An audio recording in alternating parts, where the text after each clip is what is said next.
lot of the characters that I portrayed are actual people. So that makes it easy when you can refer to these people and pick up their mannerisms, and plus I put a little bit of myself in each one. As soon as I started doing that, it changed everything. Because I was trying to do what I thought the casting director wanted, and big mistake. It wasn't even natural. And then I decided, I'm just going to be me. Nobody can do me better than me. And that's what changed everything for me. Then I started actually getting parts.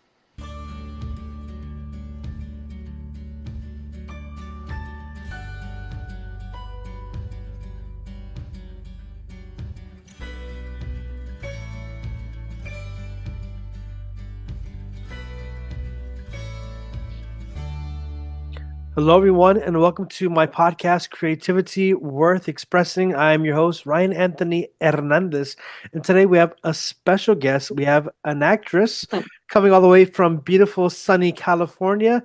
Please welcome to this podcast our guest, Mary Dallas. Mary, welcome to the podcast. Thank you, Ryan. I'm happy to be here. It's a pleasure to have you on. And actually, before we press the record button, I was watching one of your movies. Well, I was watching one of your movies, A Lion's Game, I believe, and I see you have a few other movies, but I just I watched it, and there's just a few moments of you in the movie, but I really enjoyed seeing your acting, and now I get to see you in person. I just wanted to say thank you for being here. Oh, it's my pleasure. Thank you for having me. So first of all, to get started, can you share with us what was it that sparked your interest in acting? Well, I've always liked to entertain. Like I've been telling jokes since high school just to make people laugh. But I never thought I could do it because I was kind of shy. Hard to believe, but yeah, I was. And at 48, I thought, is this it? Is this all there is? I go, and so then I thought, you know what, I'm gonna try. So then I asked an actor. His name is Chad Michael Murray. This was way back, about 15 years ago, and I said, I asked him what advice he has, and he said, start with background.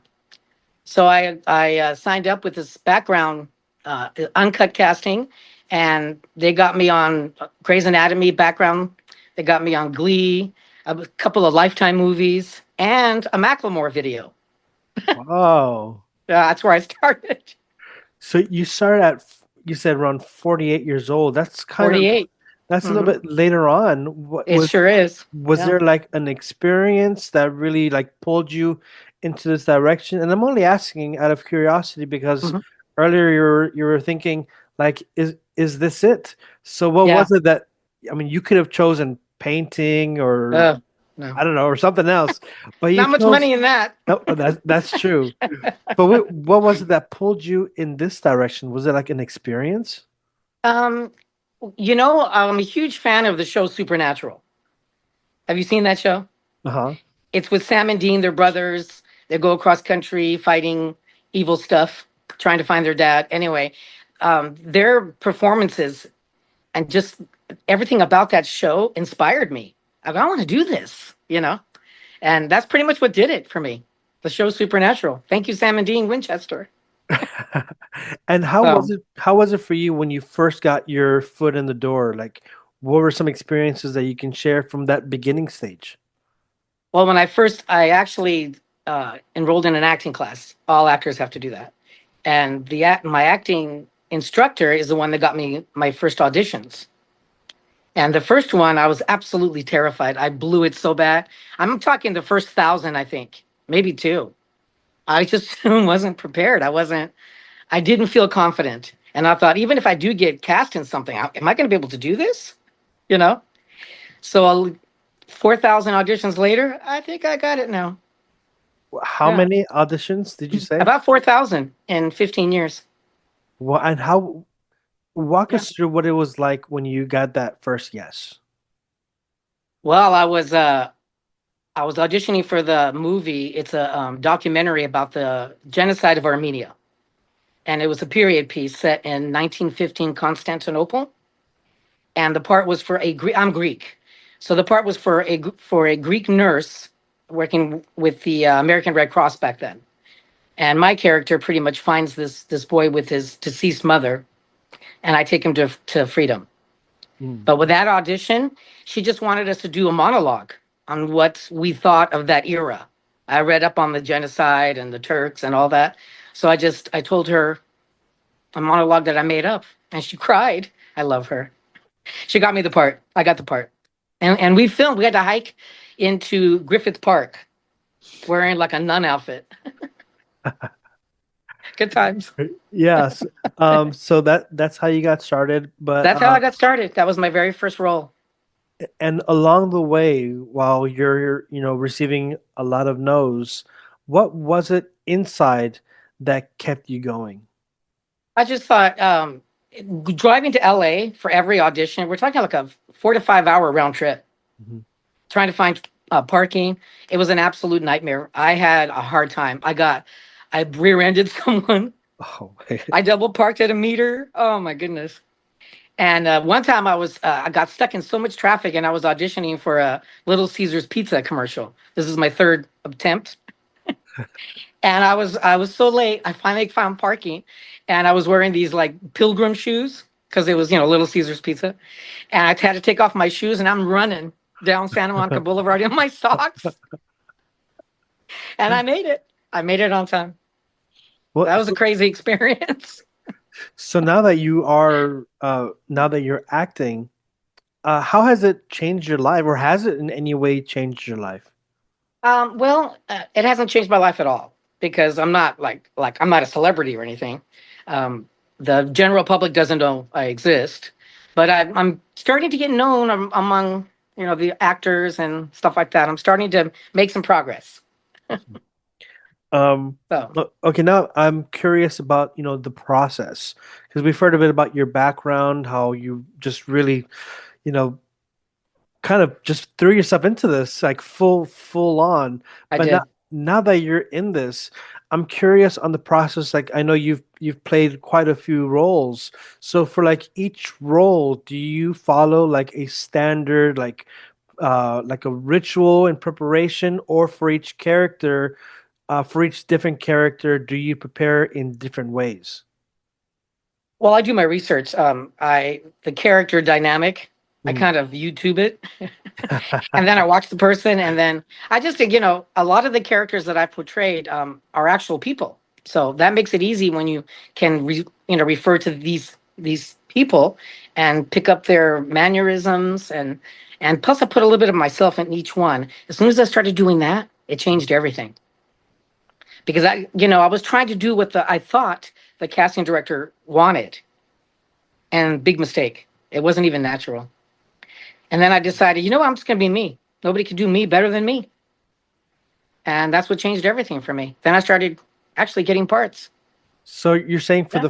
for the first part of your attempts to getting a role, you were like trying too hard, or how would you describe it? It just wasn't I wasn't natural. It wasn't natural. I didn't even believe me. Uh-huh. So why would a casting director believe me? And it took a long time. Some people are completely right off the bat, they're natural. It took me a long time. And Long how did time. you get there to finally, as you said, you just said, I didn't even believe me. But Yeah. here you are, and here I am watching you on, on the TV. What helped your mind arrive to the acceptance of you're just gonna go and do your best? Well, I just relaxed. I had people telling me, "Oh, you need to do this, you need to do that. Don't do this, don't do that." As soon as that happened, I got so much into my head, I couldn't do it. It was gone. The character was gone, and it was fake. Mhm. So I just took all that out of the equation, and I just went into it like I'm having a conversation like with you right now. See how natural I am right now? Yes. That's what I do now, even with my auditions and my roles. I'm just me. And for Yeah. your roles, like, do you choose specific roles, or are you open to pretty much anything that comes along your way? Just about anything that comes along except for porn. Okay. Too old Okay. for that, dude. And even if I wasn't, ew.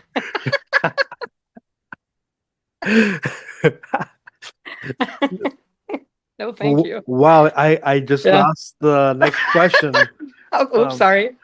but that's fine. You're being totally authentic, and Oh, I love thank you. it. And you have been acting for, as you said, I think earlier, what, for a few 15 years, 15 years. Are around that much. are there Started. any characters, roles that you've portrayed that really stick out in your memory? My favorite is the Alliance game. Really? And yeah, and I also did a short film with the late great Basil Hoffman.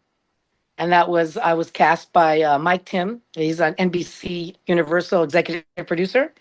And I mean, it was just incredible experience. He has since passed away. If you look up Basil Hoffman, you'll recognize him immediately. But it was such an honor to work alongside of him. Yeah. And going back to Lions The game, Lions game. Now that one, that was just that's after that, I knew I could do anything. I got this now. That's my first thought. was that your most serious role? Yeah. Yep. And how did you? Other than yeah, Armenia, but Oh, yes, yes. And how did you prepare for that? Like, for someone who might be listening, what advice would you give in preparing for a role like this? relax. Don't get into your head. It's seriously when you're on the set, you don't be so afraid of messing up because you can always cut and redo it. You don't want to, but that is an option. When you're on stage, I did theater too. You can't do that in theater. Yeah, I can't do that. There's no cutting and reset. There's no, hey, time out. Hold on. God, you mess everybody else up. It's very scary. Yeah, me and theater didn't get along. Forget it. And were there some challenges that you encountered on the set? And if so, how do you deal with those challenges? You just take it with a big fat grain of salt and just move to the next. You just kind of relax, you do your thing. There's a lot of waiting, on set. So you got plenty of time to get out of your head and relax. Yeah. It's just really all about not overthinking it. Don't overthink it. I It- did this it was a Steven Spielberg movie. When the guy puts on the thing and you go into a different Ready Player One. I yes. did a promo commercial for Ready Player One, and the director, he said, "Okay, I want you to walk towards the camera." And they actually built this little makeshift trailer that looks like a trailer like a trailer park inside. On the outside, it's just a white box, and it was in the parking lot of the studio. So it's like, okay, I want you. We're talking. There's cables going across my feet. You know what I mean? Walk up to the camera, act like you're talking to your son. Don't do this, do this. Blah, blah, blah. And you know what? I cut him out. Poor guy. I mean, he could have been my grandson. And so I just said, you know what? I'm just going to do it my way. And I walked up to that camera. When are you going to grow up? And it was just great. Huh. And then, yeah, it was the most crazy experience, but it worked out great.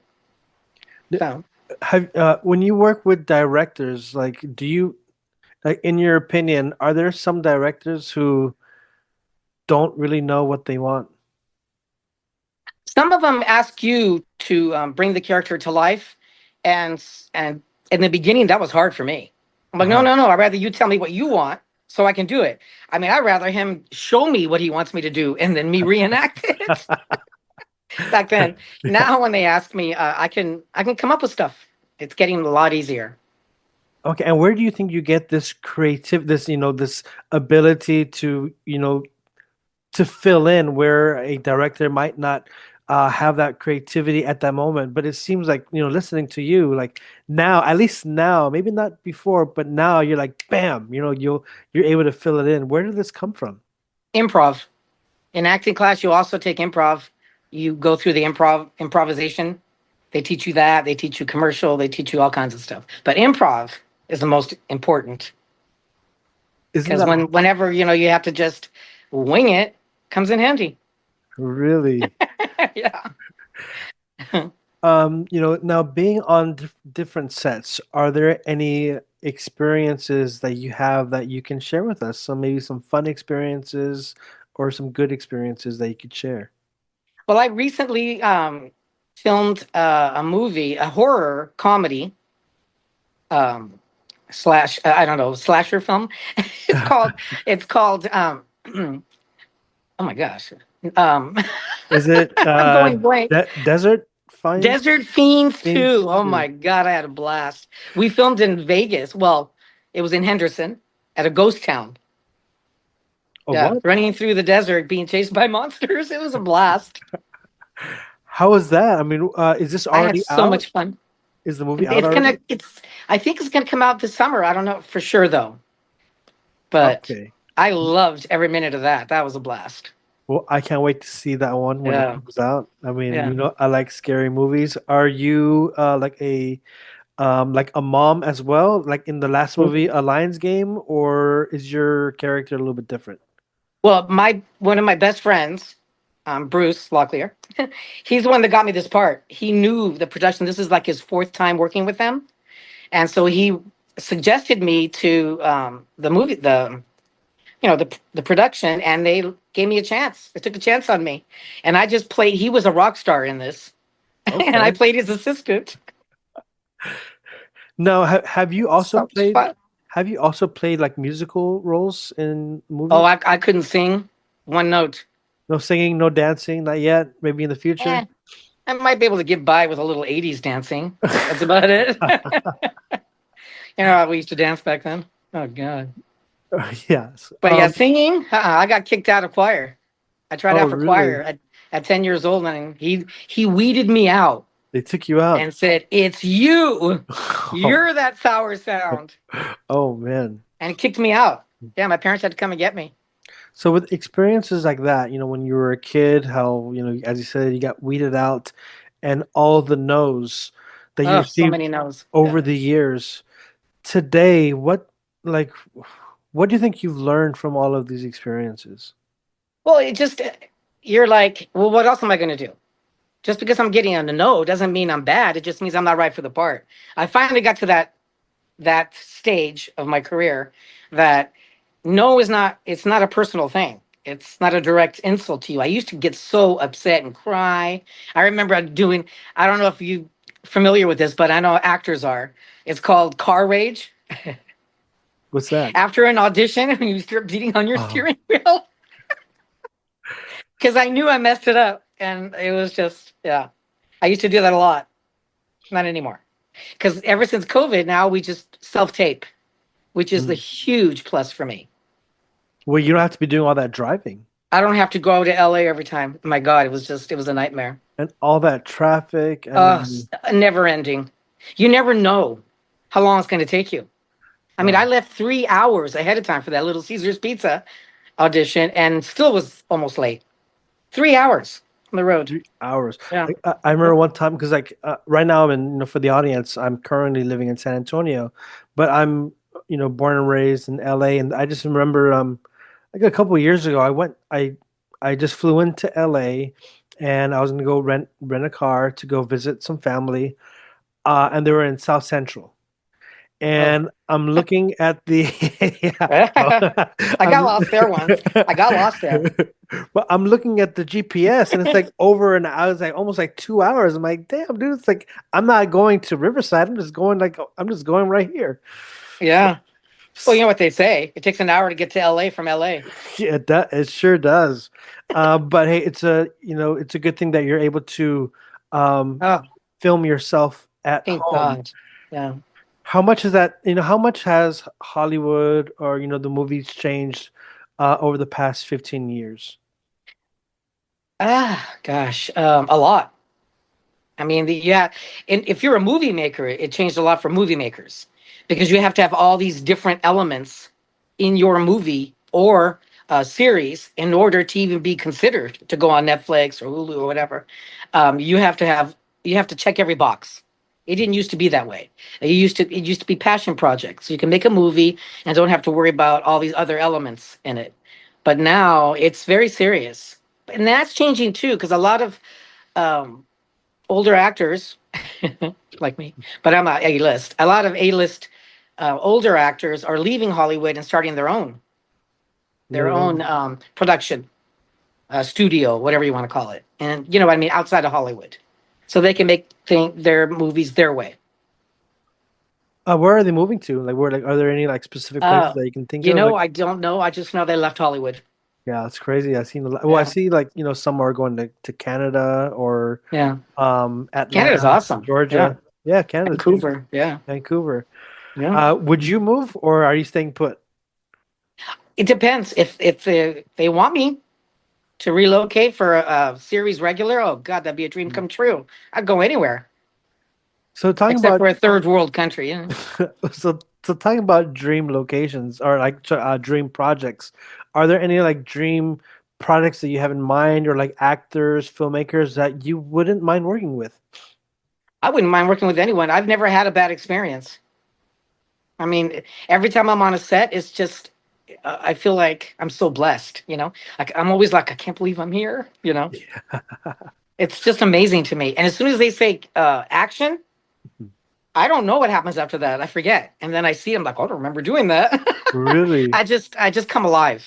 It's like most incredible feeling you could ever have. Well, It's kind of like an Olympic skier. Yeah. I've never gone skiing, but yes, we It took a see. long time for me to learn how to ski. But Uh, anyway, yeah, it's an incredible feeling. It really is. Because you're living your dream. That's my dream. To be like a series regular or, a part in a blockbuster movie. That'll be it yeah, for that'd me. be nice. That's my dream. We'll see. Yes, and I see you're continue working, you're continue, giving your best. But like in the next few years, like, do you see your creativity, your acting, do you see it evolving? Yeah.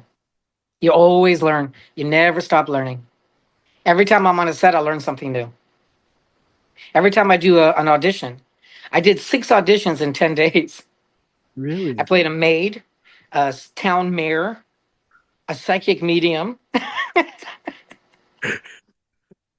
a restaurant worker, and what else? A taxi driver. I mean, I all in 10 days. I did all these different people. Oh my And gosh. then when I record myself, I have an iPad, and I record the other characters as I do my Oh, I audition. see. And I played my audition one time to my sister, and she goes, "Who are all those other people?" I go, "They're all me. They're me." She couldn't believe it. So Well, it's fun. you have to do what you have to do, Yeah. to get the role and also to Yeah. get in the mindset. Um, It's true. now, uh, are there any other creators out there, filmmakers that you can suggest we keep an eye out for? Filmmakers. Yeah. Well, I got cast in a short film, a thesis film, for a film student for the New York Film Academy in Burbank. She's Okay. absolutely amazing. She wrote this short film. It's called A Little Doll, and it's like magical, And I play this really mean grandmother. Fun, so fun. Yep, what's And so yeah, and we film up in Wrightwood in February 10th through the 12th. okay? So And this what's the is her name? thesis. Yeah. What's her name?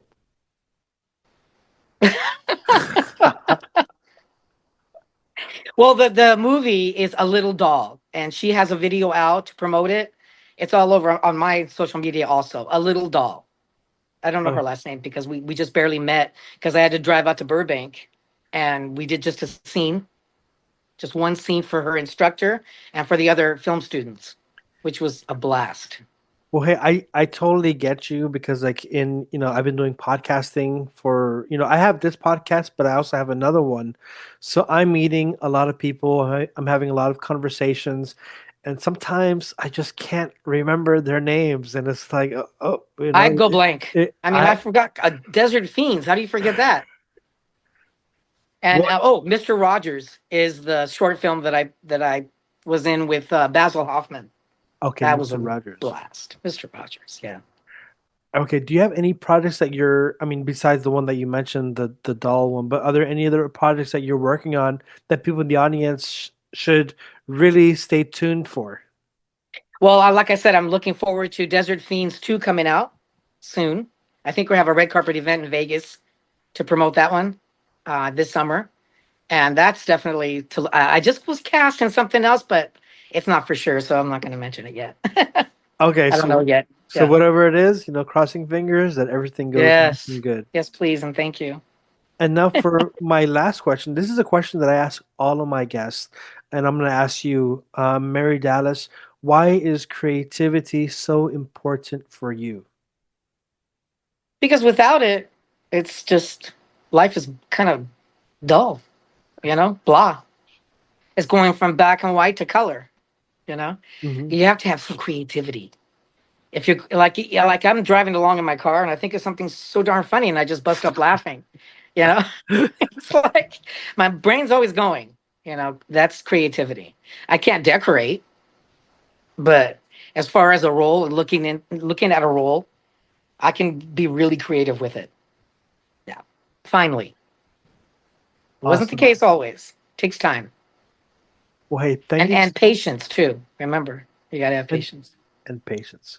Well, hey, thank you so much for sharing about Mhm. your creative journey from all the no's to finally receiving the yeses that you Some really yeses. worked Yeah. hard for. Yeah. And, best of luck to the rest of your journey. Now, for those who are in the audience who want to see more of your old stuff, the stuff that you've made, where can they find some of your work? On IMDb. It's all there. All right. So, audience, go check out Mary Dallas over on IMDb. And if you really enjoyed this episode, which I hope you have, please don't hesitate to share it so that other people may also learn more about our guest, Mary Dallas, about her creativity, her projects, and her love for the craft. And if you like this episode and you're watching it on YouTube or Spotify, please give a like, subscribe, and you can also help me out. I could always use some help, and you can do that by buying me a coffee at buymeacoffee.com/truth7. And again, Mary Dallas, thank you so much again for sharing your love for creativity with me and with the audience. Thank you so much, Ryan, for having me. All my best to you. Happy New Year.